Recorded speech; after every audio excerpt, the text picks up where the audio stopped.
দিন আগে কলিকাতায় কোনো একজন খেলোয়াড় এসেছিল, জানেন? দুনিয়ার মানুষ তার পিছনে ছুটছে, তার পছন্দ তার কাছে, আমি ইখতিলাফে যাচ্ছি না, তবে আমাদের কাছে ওদের দাম ছিঁড়া জুতোর থেকেও কম। একদম অতি সত্য কথা বলছি, অতি সত্য কথা বলছি। কেন? ওদের দ্বারা সমাজে নেশা বাড়ছে, ওদের দ্বারা সমাজে বিহায়াপনা বাড়ছে, ওদের দ্বারা উলঙ্গপনা, রেপ বাড়ছে, ওদের দ্বারা সমাজের কোনো গরিবের কোনো কল্যাণ হয় না, ওদের দ্বারা সমাজে কোনো সভ্যতা, জাস্টিস, ইনসানিয়াত আসে না, ইনসাফ আসে না। যে মানুষের দ্বারা সমাজে ইনসাফ, ইনসানিয়াত আসে না, তাদেরকে আমরা ছিঁড়া জুতোর থেকেও মূল্য কম দিই। কিন্তু যার ভালোবাসা তার কাছে, আমি তাদের উপরে আঘাত করছি না, কারো প্রেমে আঘাত করছি না, কিন্তু এটা বুঝাতে চাইছি কেন এ উম্মতে মুহাম্মাদি তোমরা কার নেশায় ছুটছো, কাদের পিছনে ছুটছো? কিছুদিন আগে অনেক বড় বড় খেলোয়াড় ছিল যাদের লোক নামই ভুলে গেছে, যাদের খেলা কেউ দেখতেও যায় না, যাদের সঙ্গে সেলফি তোলার আর কেউ নেই, তারা এলে কেউ গুরুত্বও দেয় না। আজকে যার গুরুত্ব দিচ্ছে, কাল তার দশা কিন্তু ওই বিগত বড় খেলোয়াড়ের মতনই হবে। কিন্তু খেয়াল করে দেখো, 100 বছর কম বেশি হয়ে গেল, মুজাদ্দিদুল জামান, আমিরুশ শরিয়াত, শাইখুল বাঙ্গাল, পীর আবু বকর সিদ্দিক দুনিয়া থেকে চলে গেছে। বেঁচে থাকা অবস্থায় তার পিছনে তো জনসমুদ্র ঘুরেছে। 100 বছর চলে যাওয়ার পরেও যত নতুন নতুন ছেলে দুনিয়ায় আসছে, শুধু মুসলমান নয়, নেতা কেতা সবাই আবু বকর, আবু বকর, আবু বকর দাদা হুজুরের জন্য ছুটছে। জোরে বলুন সুবহানাল্লাহ, আরো জোরে বলুন সুবহানাল্লাহ। আল্লাহু আকবার, আল্লাহু আকবার। এ যুবক বোঝো, বোঝো দাদা হুজুর কেন, তার জন্য মানুষ আজও পাগল। ব্রিটিশরা পর্যন্ত তাকে সম্মান করতে বাধ্য হয়েছিল, কেন? তিনি মুহাম্মদ রাসূলের গোলাম ছিল। জোরে বলুন সুবহানাল্লাহ, আরো জোরে বলুন। এই আব্বাস সিদ্দিকী তোমাকে ওই একটাই রাস্তা দেখাচ্ছে, দাম যদি বাড়াতে চাও আমিনার লালের কাছে বিক্রি হও। এ দুনিয়া কি জিনিস, লৌহ কলম সব কিছু, ফেরেশতা জিবরাইল, মিকাইল, ইসরাফিল সব তোমার খাদেম হয়ে যাবে। জোরে বলুন সুবহানাল্লাহ। হ্যাঁ, এত বড় কথা বলে যাচ্ছি, তোমার বিপদে সবাই তারা আসবে, তোমার সাথ দেবে। কেন? তুমি তাদেরও নেতা, মুহাম্মদ সাল্লাল্লাহু আলাইহি ওয়াসাল্লামের গোলাম। তাই আমার রাসূলের হও যুবক। এ দুনিয়া তোমাকে রাসূল থেকে সরাতে চাইছে, আমি আব্বাস সিদ্দিকী তোমাকে রাসূলের সাথে জুড়তে চাইছি।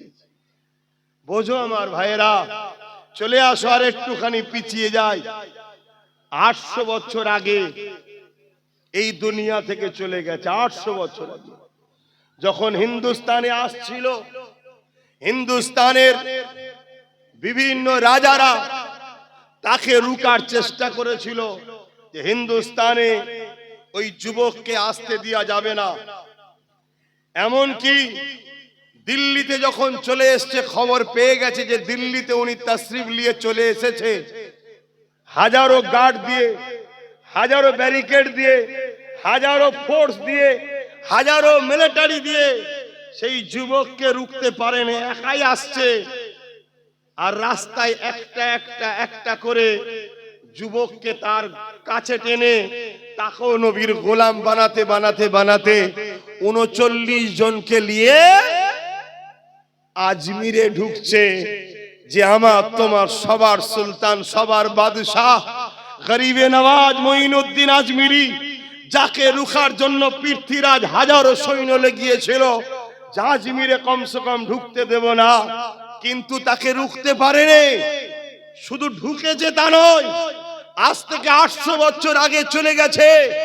আজও মুসলিম অমুসলিম দেশে CM, PM, DM, M, JM আছে, সবাইকেই বাবা গরিবে নওয়াজের কাছে যেতে হয়, সবাইকেই সম্মান জানাতে হয়। এর কারণ কি?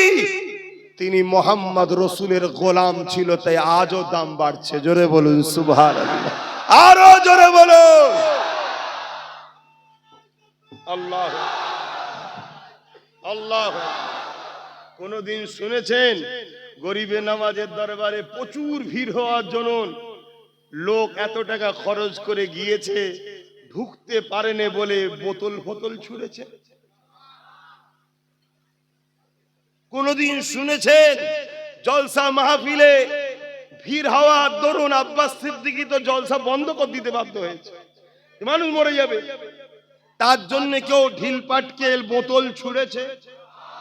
না, কারণ এখানে যারা আসে তারা ডিসিপ্লিন ওয়ালা আসে। এখানে যারা আসে আমিনার লালের জন্য আসে, আব্বাসের জন্য আসে না। এখানে যারা আসে আল্লাহ রসুলের জন্য আসে। আল্লাহ রসুলের পক্ষে যে উলামা কথা বলে এরা জানে তার সাথে যাররা পরিমাণ বিয়াদবি করলে ঈমান চলে যাবে, কেন গোলামের দামের অনেক বেশি। জোরে বলুন সুবহানাল্লাহ। তাই তোমাদেরকেও বলছি গোলাম হও আমার নবী, হবে না? গোলাম হও, বাকি যতদিন বাঁচবে নবীর দিনের পাহারাদার হও। আমার নবী পাকের গোলামি যারা করেছে যুগে যুগে তাদের দাম আল্লাহ এত বাড়িয়েছে, আজও তাদের মর্যাদা পৃথিবীর জমিনে সোনালী অক্ষরে লেখা আছে। হাবশি দেশের একটা কালো যুবক, কি নাম? আপনারা সবাই জানেন? দেখো, শুধু বলেছি হাবশি দেশের কালো যুবক, সবাই বলছে বেলাল। কে কে বলছেন যে জানি একটু হাত তুলে দেখান। দেখেন সবাই। কবেকার ঘটনা এটা? প্রায় 1450 বছর। সে কোন দেশের প্রেসিডেন্ট ছিল নাকি? সিএম ডিএম কিছু ছিল নাকি? বিরাট বড় ইন্টারন্যাশনাল খেলোয়াড় ছিল নাকি? কিচ্ছু ছিল না, শুধু মোহাম্মদ রসুলের গোলাম ছিল, ব্যাস। 1450 বছর আগে সৌদির বুকে যাও, আজও সৌদি হুকুমতকে আফ্রিকান মানুষদের ঘরে আলাদা মর্যাদা দিতে হয়, কেন এরা বেলালের উত্তরসূরি, বেলালের বংশের লোক, তাই তাদেরকে আলাদা সম্মান দিতে হয়। জোরে বলুন সুবহানাল্লাহ। ভাবতে পারছেন? শুনছো তো আমার কথা, বুঝছো তো ভাই? তুমি যদি নিজের সম্মান বাড়াতে চাও, মূল্য বাড়াতে চাও, দাম যদি বাড়াতে চাও, একটাই জায়গা রসুলের গোলাম হও। নাই আমার দেশে কত প্রধানমন্ত্রী ছিল, তাদের কোনো দাম নাম গন্ধ চর্চা কিছু আছে? জোরে বলো। অথচ হাবশি দেশের বেলালের চর্চা কোটি কোটি জায়গায় হচ্ছে ডেলি, ঠিক না বেটি? অথচ তিনি কোনো প্রেসিডেন্টও ছিল না, তিনি কোনো বড় খেলোয়াড়ও ছিল না, তিনি কোনো বড় গায়কও ছিল না, তিনি ছিলেন একটাই পরিচয়, গোলাম হয়ে মক্কার বাজারে বিক্রি হয়েছে, আর তার উপরে অনেক জুলুম হচ্ছিল। একদিন সিদ্দিক আকবর খরিদ করে নিয়ে রসুলের দরবারে নিয়ে এলেন, আজাদ করে দিলেন। সে রসুলের কদমে নিজের জীবন কাটালো হুজুরের গোলামিতে। আল্লাহ তার সম্মান এত দিয়েছে, আল্লাহ নবী বলছেন আমি যখন মেরাজে গিয়েছিলাম বেলালের পায়ের আওয়াজ জান্নাতে শুনেছিলাম। জোরে বলুন সুবহানাল্লাহ।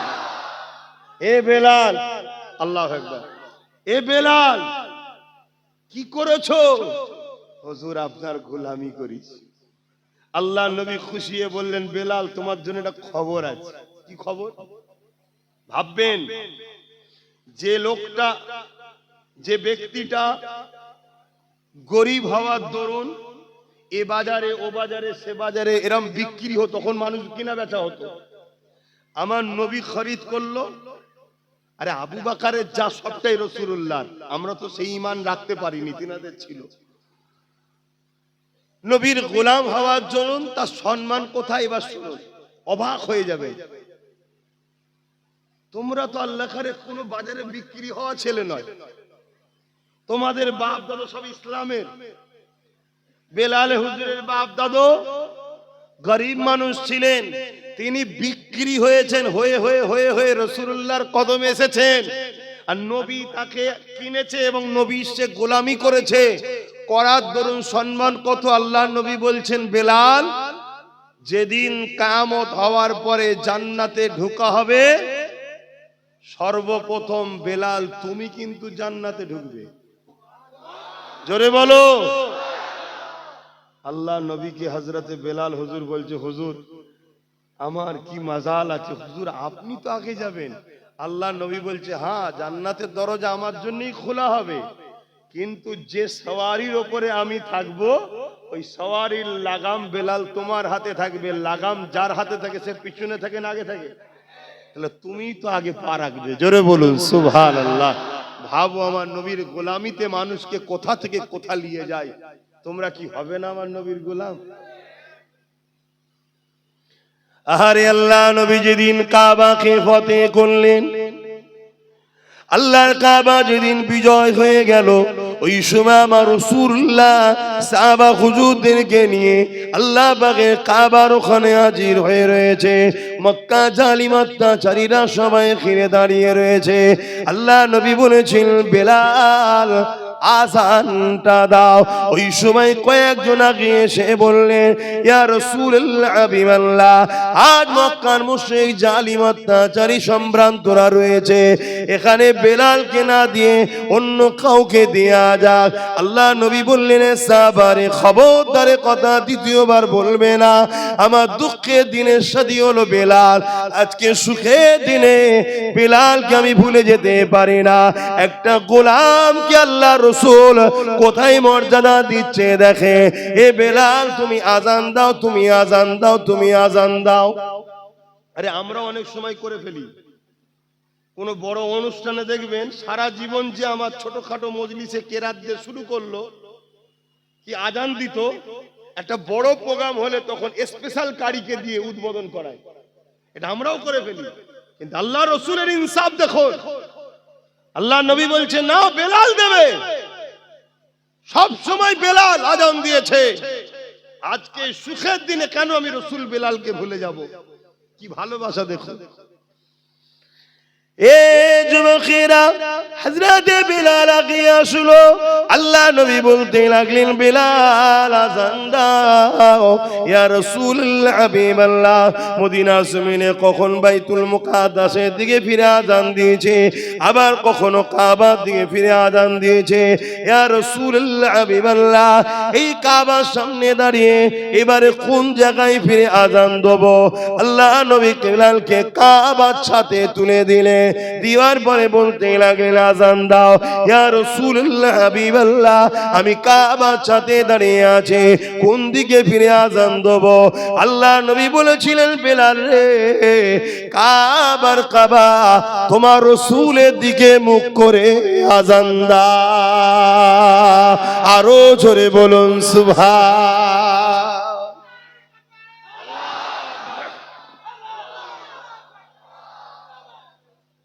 হাজার হাজার সব মক্কার ভিআইপিরা দাঁড়িয়ে দাঁড়িয়ে দেখছে, দেখে সব আলোচনা করছে যে মুহাম্মদ সাল্লাল্লাহু আলাইহি ওয়াসাল্লাম দেখ একটা হাসি দেশের কালো গোলামকে দিয়ে কাবার মাথায় তুলে আযান দিচ্ছে। আল্লাহর ঘরের মাথায় উঠে পড়েছে বেলাল হুজুর।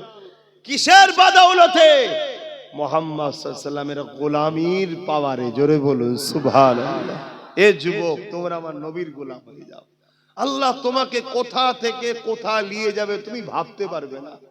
এমন কোন রাত যেন তোমার না যায় নবীর উপরে দরুদ পড়ে তুমি ঘুমাচ্ছ না। মনে থাকবে তো? যখনই একা হবে তুমি মিস করো, স্মরণ করো তোমার নবীর কথা। যাহারে সারা জীবন নবী আমার আমাদের জন্য কেঁদেছে, আজও নবী আমার রওজা মোবারকে আমার আপনার জন্য কাঁদতেছে। এইভাবে তুমি স্মরণ করো। আল্লাহ নবী আমাদেরকে কত পিয়ার করেছে, আল্লাহ নবী আমাদেরকে কত ভালোবেসেছে, সারা জীবন নবী আমাদের জন্য কেঁদেছে। এ যুবকেরা, তরুণেরা, বাপেরা, আজও নবী আমাদের জন্য কাঁদতেছে। আল্লাহ নবী ইনসাফের জন্য কত কষ্ট করেছে, আল্লাহ নবী ইনসানিয়াতের জন্য কত কষ্ট করেছে, আল্লাহ নবী নাইকে প্রতিষ্ঠিত করার জন্য কতটা কষ্ট করেছে। এইগুলোকে তুমি স্মরণ করো। সেই নবীর উম্মত হয়ে আমি গান শুনতে যাব না, সেই নবীর উম্মত হয়ে আমি ফাংশনে যাব না, সেই নবীর উম্মত হয়ে আমি পরের হক মারব না, সেই নবীর উম্মত হয়ে আমি শরাব পান করব না, সেই নবীর উম্মত হয়ে নবী যেটা নারাজ করে ওই কাজ আমি করব না। আমার নবীর দুশমন যারা, তাদের সঙ্গে আমরা দলও করব না। এইভাবে নিজেকে নিজে বুঝাও, নিজেকে নিজে পরিবর্তন করো যে আমার উচিত নবীর দ্বীনের প্রতিষ্ঠান, মসজিদ, মাদ্রাসা, কবরস্থান, ঈদগাহ, ওয়াকফকে বাঁচানো। তা না করে যে মিটাতে চাইছে তাদের সঙ্গে সাথ দিতে পারবো না। এইভাবে নিজেকে নিজে বোঝাও। শুধু পরিবর্তন হবে তা নয়, এই যুবকেরা, তরুণেরা, আল্লাহ পাক তোমাকে একটা রুহানি ক্ষমতা দেবে, ইমানি ক্ষমতা দেবে। আজকে যে তোমার উপরে জুলুম করছে, মনে রেখে দিও কাল তোমাকে সে দেখে ভয় খেয়ে অন্য দিক দিয়ে ঘুরে ঘুরে যেতে থাকবে। কত সমালোচনা হয় না আমাকে নিয়ে, কি হয় না হয় না? অনেক জায়গায় বললে গ্রামে ঢুকতে দেবো না, অনেক জায়গায় বলে পাল্লা কেটে নেবো, অনেক জায়গায় বলে হাত কেটে দেবো। কোনোদিন শুনেছেন আমি আসার পরে কোনো মায়ের বেটা সামনে এসে আমার সঙ্গে ঝগড়া করে? এটা আমার কোনো কৃতিত্ব নয়, এসব ওইখান থেকে চলছে, মদিনা থেকে। শুনছেন কি বলছি? এটা তোমাকে বুঝাবার জন্য বললাম, আল্লাহ মাফ করুন, যাতে তোমরা দেখে বোঝো। জাগো যুবকরা, নবীর হও, নবীর হও। আল্লাহ তোমাদেরকে শ্রেষ্ঠ উম্মত করলো, শ্রেষ্ঠ জাতি করে পাঠালো, উম্মতে মুহাম্মাদির ঘরে পাঠালো। কত নিয়ামত আল্লাহ ঘরে পাঠিয়েছে, মদ খাবার জন্য, হারাম খাবার জন্য, সুদ খাবার জন্য, এতিম গরিবের মাল ছেড়ে খাবার জন্য পাঠিয়েছে আল্লাহ। তোমাকে আমাকে আল্লাহ শ্রেষ্ঠ উম্মত করলো দুনিয়ার বেঈমান, চোর, ডাকাত, খুনি নেতাদের ঝান্ডা ধরে ঘোরার জন্য। এগুলো বোঝো যুবক, ওজন উড়াতে এসে তোমার জুতো ঘোরাবার উপযুক্ত নয়। তোমাকে আল্লাহ যে নিয়ামত করেছে, যে ঘরে পাঠিয়েছে, ওই চোর, জালিম, বদমাইশ নেতাগুলো তোমার জুতোটাকে পরিয়ে দিবার উপযুক্ত তারা নয়। আজকে তুমি তাদের কাছে হাতের পুতুল হয়ে গোলাম হয়ে গেলে একটাই কারণে, তুমি রসুল ছেড়ে দিয়েছো। তোমার নবী কি চায় আর তুমি করছো কি? বোঝো, ভাবো। অথচ আজও তোমার নবী রওজা মুবারকে তোমার আমার জন্য কাঁদছে। তোমার কি আর বড় মনে পড়ে না সেই নবীর কথা, যে আমি ভালো কাজ দিয়েছি, হয়তো হালকা বয়সে করে উঠতে পারিনি, কমসে কম আমার নবীর দিনের ক্ষতি করব না। কিন্তু আজ আমরা ক্ষতিকারক হয়ে গেলাম। তো আমাদের জন্যই তো জালিমরা ক্ষমতায় আসে, আর আমাদের জন্যই তো জালিমরা আজকে ইসলামকে ক্ষমতার জোরে মিটাবার চেষ্টা করছে। কথা কি ভুল বলছি? অথচ সারা জীবন নবী আমার তোমার আমার জন্য কেঁদেছে। আজ রওজা মুবারকে রাসূলুল্লাহ কাঁদতেছে। এ যুবক শুনে রেখে দাও, যেদিন আল্লাহ পাক কিয়ামত ঘোষণা করে দেবে, হযরত জিবরাইল আলাইহিস সালাম কে আল্লাহ পাঠাবে। এ জিবরাইল, দুনিয়া জমিনে গিয়ে আমার হাবিবকে যে উঠিয়ে নিয়ে আসো। হযরত জিবরাইল আলাইহিস সালাম দুনিয়া জমিনে চলে আসবে, তাম পৃথিবী থেকে তন্ন তন্ন করে খুঁজবে। কারণ এই জমিনের উপরে গাছপালা থাকবে না, এই জমিনের উপরে ঘরবাড়ি থাকবে না, কেননা কুল্লু মান আলাইহা ফান, আল্লাহ পাক সব ফানা করে দেবে। এই আমার রাসূলুল্লাহ কোন জায়গায় রয়েছে? হযরত জিবরাইল আলাইহিস সালাম খুঁজে পাবে না। আল্লাহ পাককে জমিন থেকে আওয়াজ দিতে লাগবে, ও রব্বি রব্বি আল্লাহ পাক আপনার হাবিব কোথায় রয়েছে আমি জিবরাইল খুঁজে পাচ্ছি না। আল্লাহ পাক বলতে লাগবে জিবরাইল রে দুনিয়ার জমিনে কান লাগিয়ে লাগিয়ে শোনো, যে জায়গা থেকে দেখবে কান্নার আওয়াজ আসছে ওই জায়গাতে আমার হাবিব তিনার গুনাহগার উম্মত উম্মতিদের নাজাতের জন্য কাঁদতেছে। আরো জোরে বলুন সুবহান। একবারও কি তোমার চোখ দিয়ে সেই নবীর জন্য পানি পড়েছে? একবারও কি তোমার দিল বলেছে যুবক যে আমার নবী এই ইসলামের জন্য মার খেয়েছে, আমার নবী এই মসজিদ মাদ্রাসার জন্য মার খেয়েছে, আজকে সেই মসজিদ মাদ্রাসা মিটাবার আসামি আমরা? আমরা এই যে সরকারকে জিতালাম সে সরকার আজকে মসজিদ মাদ্রাসার সঙ্গে গাদ্দারি করলো না? একবারও কি তোমার কথা মনে পড়েছে যে আমার রসুল পাহাড়ে গিয়ে গাছের পাতা ফলমূল খেয়ে জীবন ধারণ করেছে? তোমার দিলে যদি নবীর প্রেম না থাকে, ইশক না থাকে, কিসের তুমি ঈমানদার, কিসের তুমি মুসলমান? ঈমান কাকে বলে? ঈমান হলো নবীর প্রেম ও মোহাব্বত, আদবের নাম। জোরে বলুন সুবহানাল্লাহ। এই যে গাছ দেখছো, এই গাছের ডাল পাতা ফল মূল এগুলো হলো আমল, নামাজ রোজা দাড়ি টুপি হজ যাকাত। আর এই গাছের মাটির তলায় যেটা আছে মূল, ওটা হলো ঈমান। বুঝাবার জন্য বলছি, যেমন মাটির তলায় আছে আমাদেরও ভেতরে গোপনে থাকে। আর নামাজ রোজা দাড়ি টুপিটা হলো এই ডালপালা গুলো। ডালপালা একেবারে শেষ হয়ে যাবে যদি মূলটা শেষ হয়ে যায়।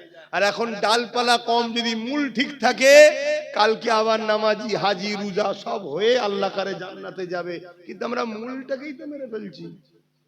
নবীর প্রেম কই? হ্যাঁ, অথচ আল্লাহ নবীর এমন দিন গেছে নবী আমার পেটে পাথর পর্যন্ত বেঁধে নিয়েছে। একদিন নয় দুদিন নয় তিনটে পাথর বেঁধেছে। অথচ যিনাকে আল্লাহ পাক কুল কায়নাতের মালিক করেছে, দুনিয়া আজও তুমি আমি যা খাই। এ যুবকেরা মন দিয়ে শোনো গো, দুনিয়ার কাছে আমি চ্যালেঞ্জ দিচ্ছি, চ্যালেঞ্জে আসো। দুনিয়াকে আমি চ্যালেঞ্জ দিচ্ছি, চ্যালেঞ্জে আসো। তাম পৃথিবীতে যে যা রেজেক পায়, এই রেজেকের বন্টন মদিনাওয়ালা মদিনা থেকে হয়। অবশ্যই রেজেকের মালিক হলেন আল্লাহ, কিন্তু আল্লাহ পাক আমার রাসূলকে বন্টনকারী করেছে। আল্লাহ পাক সেখানে পাঠায়, সেখান থেকে কায়নাতে বন্টন হয়। তাহলে বলো তো দেখি, সেই নবী পাক 3 দিন পেটে পাথরে বেঁধে কাটিয়েছে। নবী পাকের দরবারে একজন গরীব এসেছে, ইয়া রাসূলুল্লাহ হাবিবাল্লাহ আমার 2 দিন খাওয়া হয়নি। আল্লাহ নবী 3 দিন খাওয়া হয়নি। সে বলছে 2 দিন খাওয়া হয়নি। আল্লাহ নবী তাকে বলেন আমার 3 দিন খাওয়া হয়নি। নবী তাকে সাথে করে নিয়ে নিজের কলিজার টুকরি বেটি ফাতেমার ঘরে গেছে। ফাতেমাকে গিয়ে সালাম দিয়ে বলতে লেগেছে, এ ফাতেমা রে, তোমার ঘরে কি কিছু খাবার আছে? একজন গরিব এসেছে যার 2 দিন খাওয়া হয়নি, তোমার কি ঘরে কিছু রয়েছে? হযরতে ফাতেমা বলতে লাগলে, ইয়া রাসূলুল্লাহ হাবিবাল্লাহ আব্বা জান আপনি বসে, আমি খাবারের ব্যবস্থা করে দিচ্ছি। আল্লাহ নবী বসলেন। ওই গরিব মানুষটা যে 2 দিন খায়নি সে বসে রইল। হযরতে ফাতেমা ঘরের ভেতরে গেলে ও নামাজের মুসাল্লা নিলে, উযু করলেন, নামাজের মুসাল্লা নিলে, ওই নামাজ পড়তে শুরু করলে। আরে নবী পাক খাবারের কথা বলেছে, ফাতেমা নামাজ পড়তে লেগেছে। ওই নামাজেতে খাতুনে জান্নাত হাত তুলে বলতে লেগেছে, ও রব্বি আল্লাহ পাক আমি ফাতেমাকে 3 দিন আপনি খাওয়াননি, আমি ফাতেমাও খুশি নয়, আপনার উপরে রাজি রয়েছি। আমি ফাতেমার স্বামী আলী 3 দিন খাইনি, আমার আলী আপনার উপরেও খুশি নয়, রাজি। আমার হাসান হোসেন 3 দিন খাইনি, আমি হাসান হোসেনও রাজি আপনার উপরে।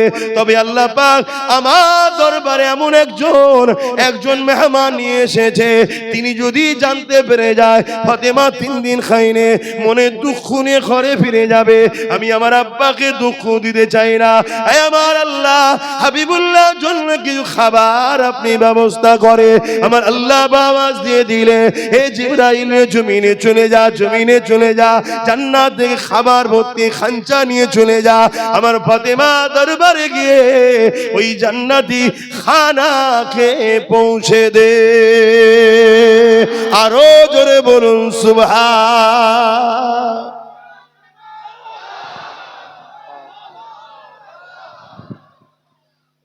আমাদের কারো বাড়ি আছে যে একদিন খাওয়া হয়নি? একটা কেউ হাত তুলে বলুন যে একদিন খাওয়া হয়নি।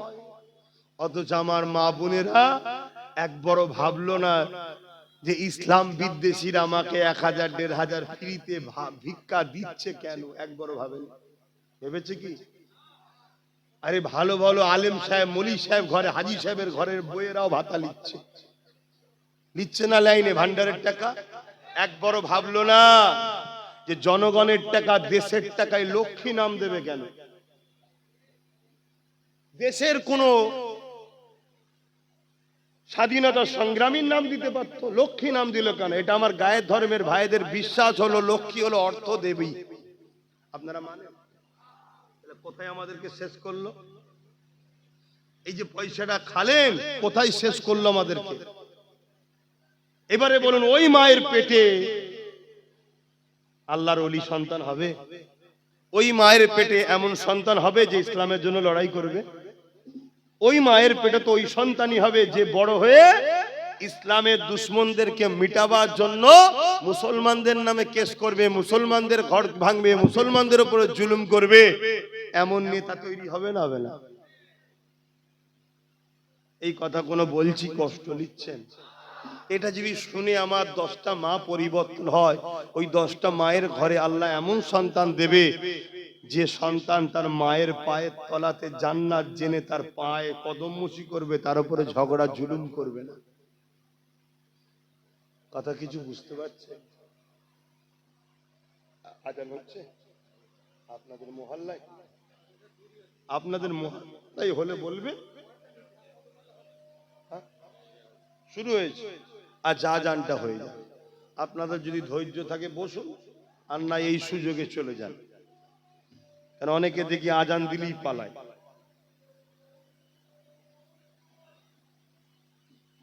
সাড়ে 7টা।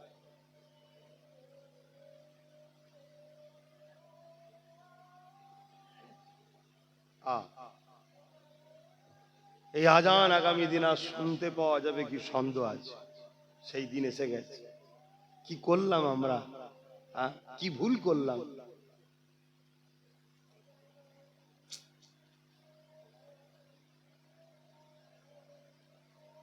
সাল্লাল্লাহু আলাইহি ওয়াসাল্লাম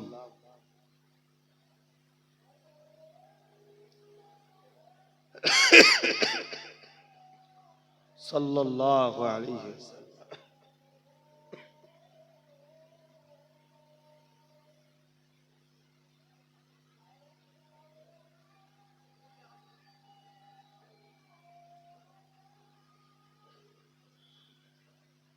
লা হাওলা ওয়ালা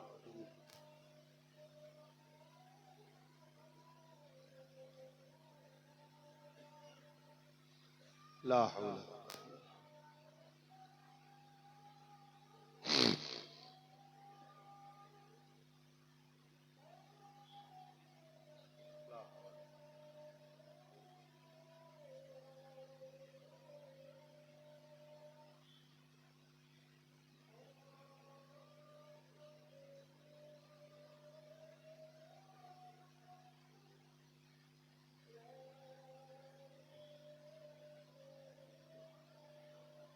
اللهم رب هذه الدعوة التامة والصلوات القائمات محمد الوسيلة الفضيلة والدرجة ربي واسفه مقام محمود الذي وعدته إنك لا إله إلا درود الشريف اللهم صل على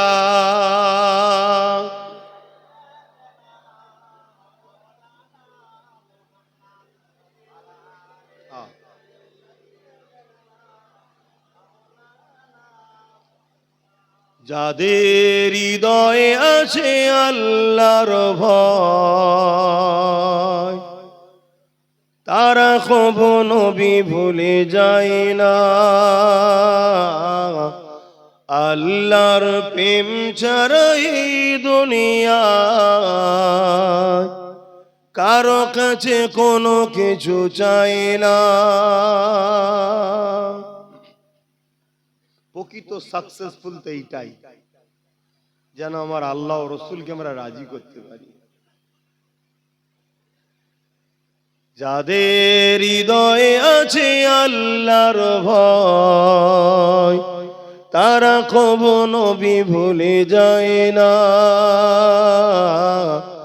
আল্লাহর প্রেম ছাড়া এই দুনিয়ায় কারো কাছে কোনো কিছু চাই না।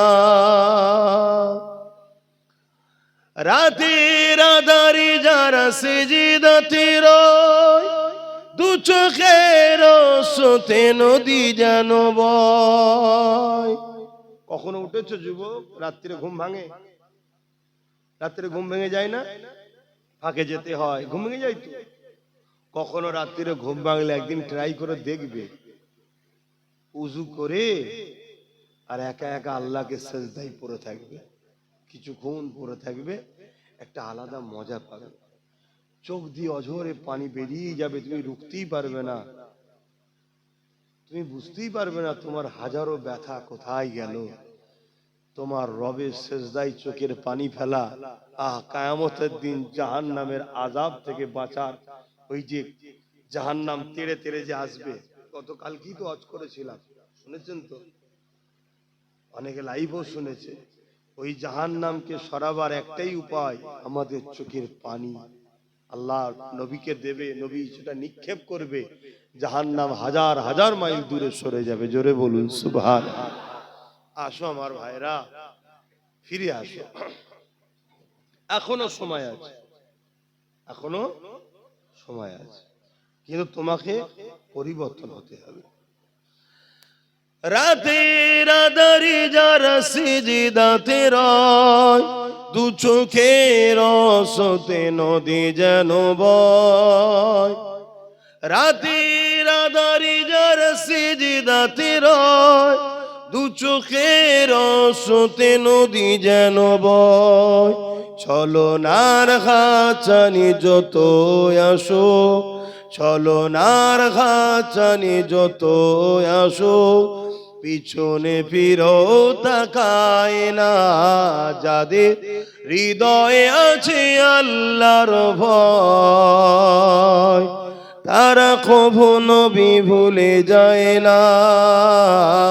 আল্লাহ প্রেম ছাড়া এই দুনিয়ায় কারো কাছে কোনো কিছু চাই না।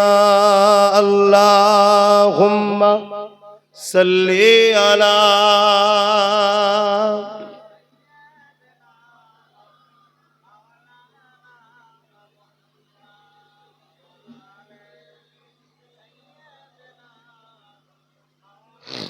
এই ভাই, তুমি ওখানে কি করছো?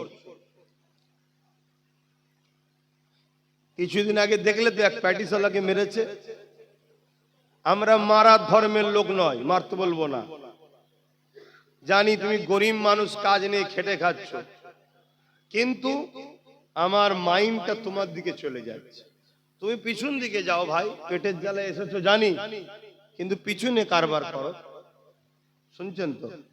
হ্যাঁ, কেন আমার মাইন্ডটা ওই দিকে চলে যাচ্ছে। আর এটাও একটা আদবের খেলাফ হবে। আমি কিছু কথা বলবো, কেউ ওর দিকে ব্যস্ত থাকবে, কথাটা না শুনে ইসলামের গুনাহগার হবে। কিন্তু গরিব মানুষ আমার, ওর পেটের তো লাথি মারলে হবে না, কোথা পাবে? তবুও তো চুরি না করে, নেতাদের মতো চোর না হয়ে ও কমসম বাদাম বিক্রি করে খাচ্ছে। এই জায়গায় যাক ভালো, সে যেই হোক, যে ধর্মেরই হোক, আমার দেখার দরকার নেই। কমসম নেতাদের মতো চোর তো নয়। এতিম, গরিব, বিধবা, অসহায়, দেশের মাল হারামখোরগুলো যেভাবে খাচ্ছে, সে কাজ তো করেনি। কিন্তু আমি অনুরোধ করব ভাই, আপনি একটু সাইডে সাইডে করে, তাহলে আমার মাইন্ডটাও ঠিক থাকবে। তো যাই হোক ভাইয়েরা আমার, কি কথা বলছিলাম বলবেন তো? হ্যাঁ, আমাদের অনেকবার অনেক জায়গায় আমাদের ছেলেদের ব্যবসা করতে যাওয়ার জন্য মেরে দিয়েছে। তোমাদের এই দত্তপুকুরে মনে আছে কোন এক মেলাতে ক্লাবের মধ্যে ঢুকে গলায় দড়ি দিয়ে মেরে দিয়েছে? তোমরা হয়তো অনেকে ভুলে গেছিলে, আজকে বললাম বলে মনে পড়লো। ঠিক করে বলো, স্মরণ ছিল কি? কিন্তু আমি ভুলিনি, আমি ভুলিনি। আর এই সব কিছুর জন্য দোষী আমার কম, অন্য কাউকে আমি দোষ দেবো না, অন্য কাউকে দোষ দেবো না। চোরের কাজ চুরি করবে, ডাকাতের কাজ ডাকাতি করবে, বাড়িওয়ালা যদি দোষ না করে চোর ডাকাত চুরি করতে পারে না। আমরা দোষ করেছি, ঘরের দরজা খুলে শুয়েছি, আর ঘরে মাল আছে, কানে কানে সবাইকে শুনিয়েছি। ওই পুকুরে যে বলেছে বুবু জানিস তোর ভাবি, তোর দাদা আজকে আমাকে 5 ভরির একটা হাড় দিয়েছে, ওইটা চলে গেল একদম পুরো দ্রুত খবর। তাহলে চোর তো আসবেই, তাহলে দোষ আমরা করছি। ঠিক তেমনই রাজনীতির ক্ষেত্রেও দোষ আমরা করেছি, তাই আজকে আমরা চারিদিকে খুন হচ্ছি, মার খাচ্ছি। আমি ছোট্ট একটা কথা বলে আবার ওইদিকে চলে যাচ্ছি। এমন একটা প্ল্যান তৈরি করা হচ্ছে, সাপ দেখলে আমরা কি করি? জোরে বলো, কেন মারে? কেন মারে? আমরা তো হাঁস মুরগি দেখলে তো মারি না, সাপ দেখলেই মারি কেন? তাহলে ছোটবেলা থেকে আমাদের মেন্টালিটিতে ছোটবেলা থেকে ট্রেনিং দেওয়া হচ্ছে, বাপ মা প্রতিবেশী সবাই, কি সাপ বিষাক্ত জিনিস, ক্ষতিকারক জিনিস, মেরে ফেলতে হয়। আর মুরগি হাঁস মারার জিনিস নয়, ছোটবেলাতে ট্রেনিং। তোমরা জানো কি জানো না, তোমাদের পিছনে হাজারো স্কুলে হাজারো জায়গায় একটা সমাজ ট্রেনিং দিচ্ছে, মুসলমান হলো সাপের থেকেও বিষাক্ত। যেমন সাপ দেখলে মেরে ফেলতে হয়, ছোট্ট ছোট্ট বাচ্চাদেরকে এখন থেকে ট্রেনিং দেওয়া হয়েছে। তারা আজকে অনেক বড় হয়ে গেছে, এখনো ট্রেনিং চলছে, মুসলমান দেখলে মেরে দাও। তোমাদের তো হুঁশ নাই ভাই, তোমাদের তো খেয়ালই নাই। সমাজে ট্রেনিং দেওয়া হচ্ছে, মুসলিম মেয়েদেরকে রেপ করলে পাপ হয় না, পুণ্য হয়। মুসলিম মেয়েদেরকে তুলে নিয়ে আসো, চাকরি দেওয়া হবে। গল্প বলছি না, আমাকে সব ভিডিও আছে। কিন্তু তোমাদের তো হুঁশ নাই, তোমাদের একটাই খেয়াল, আমার চোর নেতা আর 5 বছর কি করে থাকবে, এর জন্য নিজের কমকে খুন করতে হয় কর, ঘর ভাঙতে হয় ভাঙ, যা করতে হয় কর, তাতে আমি জাহান্নামে যাই তাও ভালো, আমার নেতা যেন 5 বছর বেঁচে থাকে। এই করে 79 বছর আমার কম করছে না, করে না বলে? 79 বছর ধরে এই কাজেই লেগে আছে আমার কম, কখনো একে কখনো ওকে কখনো একে, এই করে বেড়াচ্ছে। একবারও ভাবলো না কমসে কম আমার বাচ্চার কি হবে, আমার নতুন প্রজন্মের কি হবে। আরে আমি ইসলামে যদি উপকার করতে নাও পারি, আমার ইসলামের ক্ষতি যেন না হয়ে যায়, এটাও তো ভাবা দায়িত্ব আছে না? কিন্তু আজ একটু হলেও যুবকরা জাগেছে, তাই তো নাকি? কিন্তু আমার তো ভয় হচ্ছে তোমাদেরকে আবার নতুন করে বিভিন্ন প্ল্যানে কিনে লিয়া হবে না তো? আবার তোমাদের মাইন্ডকে ডাইভার্ট করে দেওয়া হবে না তো? কেন এখন এআই এর সময়, ভিডিও এডিট করার সময়, গলার ভয়েস চেঞ্জ করার সময় আব্বাস সিদ্দিকীকে নিয়ে নানা রকম চক্রান্ত করা চলছে না, চলে না? তারপরে আবার এমনও হতে পারে কালকে, শুনছেন, কালকে আমার থেকে তোমাকে সরাবে বলে আবার নতুন কোন মুসলমানদের মাসিয়াকে দিয়ে দল খুলিয়ে দিতে পারে, যে 10 জন আছে 5 জন 5 জন করে দে, সেও মরবে আমিও মরবো, 10 জন এক জায়গায় হলে বেঁচে যেতাম। এর মতো প্ল্যান পরিকল্পনা হতে পারে না, পারে না? এই সব কিছু চিন্তা করে আমি ঘুরে বেড়াই, এই সব চিন্তা করি ঘর দিন রাত ধরে। আমি একটা বাহ্যিক দেখছেন সুস্থ, কিন্তু মেন্টালি খুব চাপে আছি, শুধু তোমাদের চেষ্টা, বাঁচাবার চেষ্টা। কখনো কখনো ভাবি আমার মতো পাগল কে আছে? নিজের বাচ্চা নিজের পরিবারের কথা ভাবি না, নিজের বাচ্চার সঙ্গে পরিবারের সঙ্গে সময় দেওয়ার সময় পাই না, এদেরকে বাঁচাবার জন্য ভাবি। আর যখন হজ করি, এদের মধ্যে থেকে অনেকে বসে বসে হাসে, করে না করে ভাবি, এরপরও মনে হয় যে কমসে কম এরা যদি নাও ভাবে চেষ্টা করি। ওই যে বসে আছে, ওই যে তোর ছেলে, তাই তো, ওইগুলোর জন্য যদি কিছু করে যেতে পারি, এখন থেকে চেষ্টা করছি।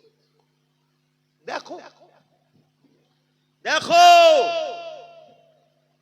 ফাইসাল্লাহ আল্লাহর হাতে, আমার তো কাজ চেষ্টা করা, তুমিও চেষ্টা করো।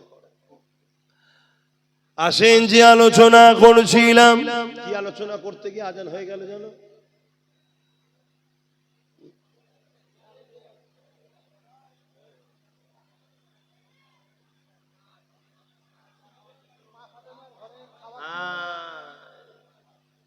তাহলে বলো কতজন কত দিকে চলে গেলে? হ্যাঁ, হযরত আম্মা জান খাতুনে জান্নাত ফাতিমা আয-জাহরা রাদিয়াল্লাহু তাআলা আনহা, তিনি সিজদায় পড়ে যে খাবার চাইলেন আল্লাহর কাছে, আল্লাহ পাক জিবরাইলকে দিয়ে খান যাবতীয় খাবার পাঠিয়ে দিল।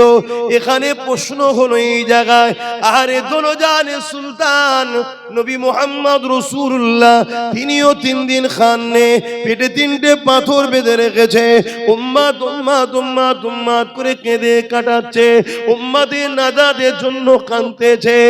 এ যুবকেরা, রাসূলুল্লাহ কলিজা টুকরি খাতুনে জান্নাত ফাতিমা আয-জাহরা রাদিয়াল্লাহু তাআলা আনহা, তিনিও 3 দিন খায়নি। মাওলা আলী শেরে খোদাও 3 দিন খায়নি।